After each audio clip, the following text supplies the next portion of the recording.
ఓం శ్రీ గురుభ్యో నమః. హరి ఓం. సౌందర్యలహరి శ్లోకం 72. సమం దేవి స్కంద ద్విపవదన పీతం స్తనయుగం తవేదం నఖేదం హరతు సతతం ప్రస్నుతముఖం యదాలోక్య ఆశంకా కులిత హృదయో హాసజనక స్వకుంభౌ ఏరంబ పరిమృశతి హస్తేన జడితి. हरि ओम. गुरु ब्रह्मा गुरुर्विष्णु गुरुर्देवो महेश्वरः. गुरु साक्षात् परब्रह्म तस्मै श्री सद्गुरवे नमः. गुरवे सर्वलोकानां भिषजे भवरोहिणां निधये सर्वविद्यानां श्री दक्षिणामूर्तये नमः. सद्गुरुपादारविन्देभ्यो नमो नमः. இந்த சௌந்தர்யலஹரி 72வது ஸ்லோகத்திலே குழந்தைகளுடைய விளையாட்டுத்தனத்தை கூறுவதாக அமைக்கப்பட்டிருக்கிறது. அன்னை பார்வதி தேவியின் குழந்தைகளாக ஸ்ரீ கணபதியும் முருகனும் அவதரிக்கிறார்கள். எப்பொழுதெல்லாம் பார்வதி தேவிக்கு பக்கத்திலே கணேசனும் முருகனும் வருகிறார்களோ அப்பொழுதெல்லாம் அன்னை பார்வதி தேவியின் அந்த தாய் அன்பு மிகுதியால், அந்த பாசத்தின் விளைவால் அன்னையின் மார்பகங்களில் பால் அதிகமாக பேரிட்டு சுரக்கும். அப்பொழுது ஸ்ரீ கணபதியும் முருகனும் பக்கத்திற்கு ஒருவராக இரு பக்கங்களிலும் அன்னையின் மார்பகத்திலிருந்து பாலை சுவைத்து குடிப்பார்கள். அந்த மாதிரி நிகழ்கின்ற ஒரு பொழுது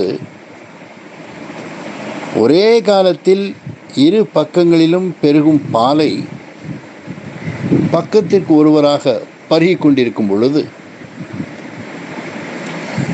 இந்த அமிர்தத்திற்கு ஒப்பான பால் சுரக்கும் அந்த மார்பகங்கள்,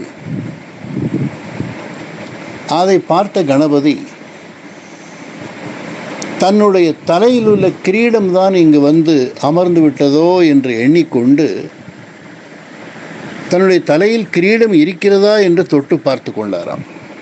ஆக உடனே அதை கண்டு பரமேஸ்வரரும் பார்வதியும் ஆனந்தமடைகிறார்கள் என்ற மாதிரியாக இந்த பாடலில் குறிப்பிடப்பட்டுள்ளது. எப்பொழுதெல்லாம் அன்னை பராசக்தியை, தேவியை நாம் தியானிக்கின்றோமோ அப்போதெல்லாம் அன்னையுடன் ஸ்ரீ கணேசனையும் முருகனையும் சேர்த்தே தியானித்து வழிபட்டோமேயானால் அதனால் வரக்கூடிய பலன் மிக அதிகமாகவே இருக்கும் என்பதில் எந்த விதமானதொரு சந்தேகமும் இல்லை. ஆக அந்த விதமாக இந்த குழந்தைகளின் சேஷ்டைகளை வர்ணிப்பதை போன்று சங்கரர் இந்த பாடலிலே வர்ணித்திருக்கிறார்.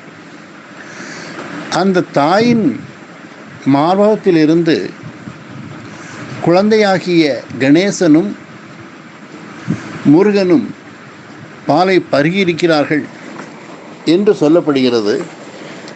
அந்த பாலின் தன்மை, அதனால் அடையப்போகும் நன்மை ஆகியவற்றை பற்றி அதற்கு அடுத்த பாடலிலேயே அதனுடைய விளக்கம் கொடுக்கப்பட்டுள்ளது. அடுத்து இதே விஷயத்தை எடுத்து சொல்வதாக அமைந்திருக்கும் அபிராமி அந்தாதி பாடல் 21வது பாடலும் 78வது பாடலும் இதே போன்ற ஒரு அர்த்தத்தை நமக்கு கொடுப்பதாக அமைந்துள்ளது.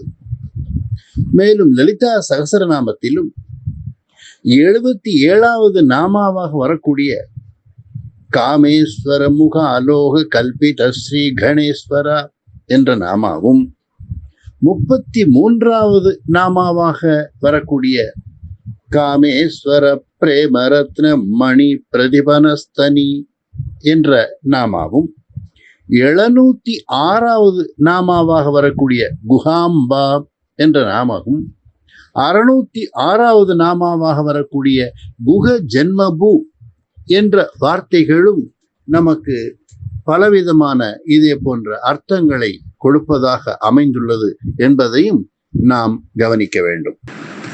ஆக இப்படிப்பட்ட அந்த விளக்கங்களை கொண்ட அடுத்த பாடலையும் நாம் அடுத்து பார்க்கலாம். ஆக 72வது ஸ்லோகத்திலே தன்னுடைய தாயிடத்தில் முருகனும் கணபதியும் ஊற்றெடுக்கக்கூடிய தாயன்பினால் ஊற்றெடுக்கக்கூடிய அந்த பாலை பருகிய விதமானது இதிலே விளக்கி கொடுக்கப்பட்டுள்ளது. மேலும் இன்னும் பாடல்களை பார்க்கலாம். ஹரி ஓம்.